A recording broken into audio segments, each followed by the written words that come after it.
What's up, guys? I thought I'd do a quick video discussing FourSevens customer service. Around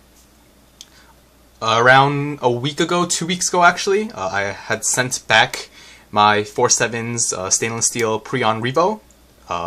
Actually, I had contacted FourSevens customer service. And it was kind of funny because I actually contacted them about the ReVO and sending it in for, or at least trying to get a new bottom contact spring for it, the same day that I actually ordered the Preon 2 Gen 2. And what happened was, I might as well give you guys some history, although I think I do go over this light a bit in my initial impressions video for the Preon, but if you didn't watch it, you can see it here now. I got this light when it first came out. I think it was like August 2010 or something. The stainless steel was a limited edition. They also came out with an aluminum edition that was, I think, $10 less. But eventually the whole ReVO line got discontinued. I'm not really sure why. Like, I feel that for a keychain light, they're really solidly built lights, but I think people just preferred the price of the regular Preon P1 and Preon P2 because this light itself I think was like $50 or $60, so it was kind of on par with a Preon P2, and the P1 Preon is just much cheaper, and there was really nothing special about the emitter on the ReVOs for that generation compared to that generation's Preon P1, so I think that's why they scrapped the ReVO. I think the ReVO came out, never mind, I don't remember the exact history, but it was out for a while, and one of the complaints was that they had used, you won't be able to see it, but they had used a new design for a bottom contact spring for the negative end of the terminal, and what a lot of people were saying, like, it's basically kind of like claws sticking out instead of a coil spring, and people were saying that the memory on that claw spring style wasn't that good, and the claws were kind of getting compressed down, and it would make poor contact, and the light would no longer turn on because it is a twist head light. Basically, what you're doing, even though you have this like neoprene rubber O-ring here, you're crushing the battery, and certain lights when they're designed poorly with this kind of mechanism, they actually can damage batteries inside. Just because when you twist the head too tight, you actually end up crushing the battery. So I had known about this issue. I wasn't 100% sure whether the bottom contact spring was to blame for the problem with my Preon. I'll actually turn off my overhead light so you can kind of see. But if I switch the light into a high mode and I just adjust the light very slightly, you can actually see that the light dims a bit.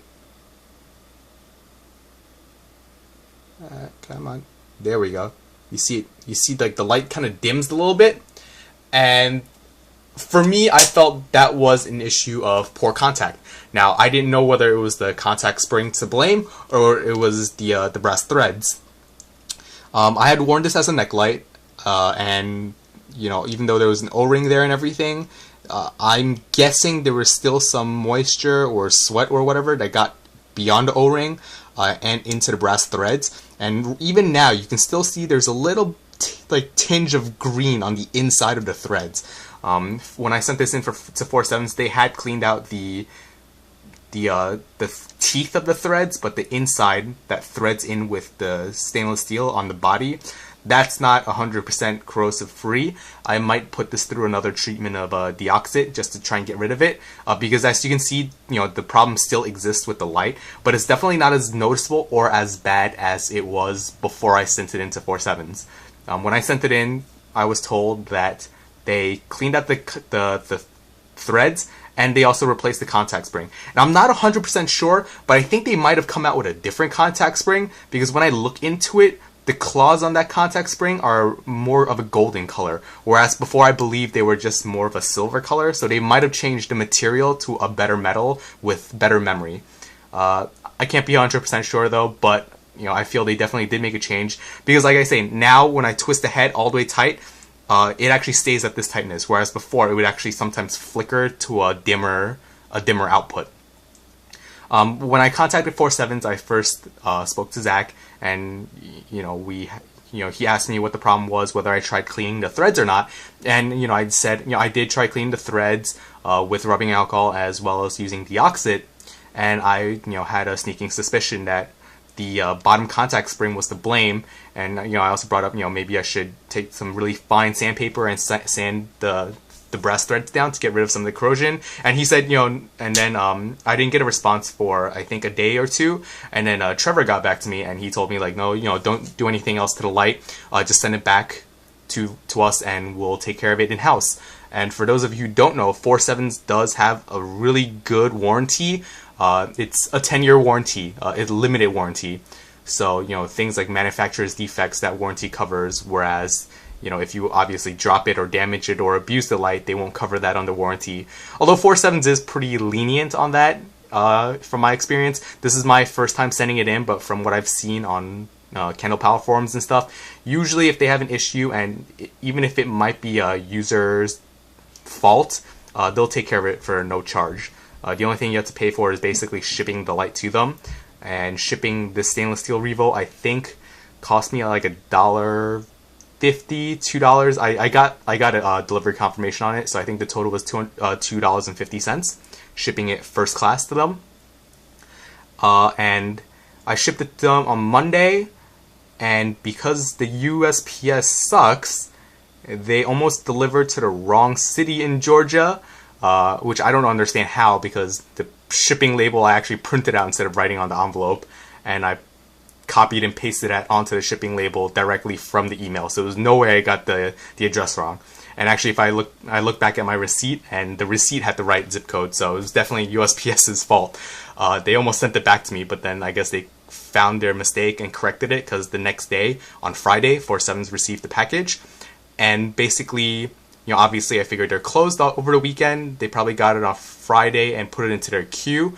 And on Tuesday, I was told by Trevor that they replaced the spring, cleaned the threads, and the light was back to me, coming back to me.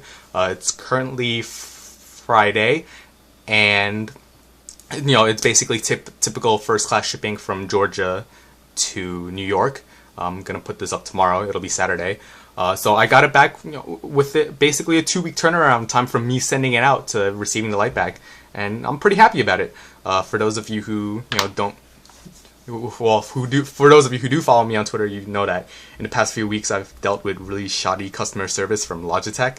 I've basically given up on them. I didn't respond to their last email because I think they won't be able to help me, and I don't really want to waste my time anymore. And when they sent me that like customer service survey thing, man, did I tear them a new one. Not that it'll get anything resolved for me anyway, so whatever, I'll just consider it a loss for the webcam. So it's definitely really refreshing to go to a company that's reputable like FourSevens and get very excellent customer service. Basically, I didn't even get charged for them shipping the flashlight back to me. Like, they shipped it back to me on their dime. Granted, first class is not that expensive, but it's still money that they have to spend extra for a product that they discontinued. I wasn't even sure if they would have spare parts for it, to be honest. And I'm sure if they didn't have spare parts, they would have taken care of me either with like a discount on a new light or whatever. Although, don't take my word for it. I don't work for FourSevens, so I can't really say for sure if that's what they would do. But I would assume that's what they would do, because they do have excellent customer service. And I just want to thank everyone at FourSevens for making amazing flashlights and keeping their customers happy.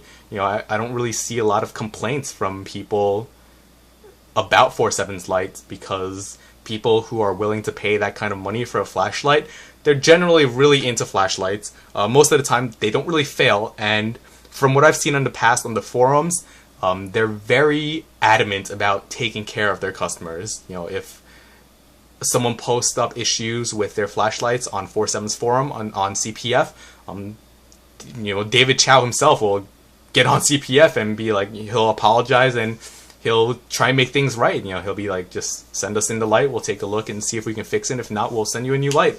So, great customer service, great company. I definitely think, there are other flashlight companies out there that are selling similar lights for more cheaper prices. But sometimes you just have to pay a little extra to get the people aspect of the flashlight, because with some of those companies, they're in China, they're located in China, and they may have resellers here that might honor warranty replacements and those resellers might not. And unfortunately, with a lot of those companies, you don't really have a contact point to get in contact directly with it. Like, even if you have an email address and you email them, you might not get a response. There are other companies across, like overseas, like I know Luma Power is really good with customer service, but they're far and few between.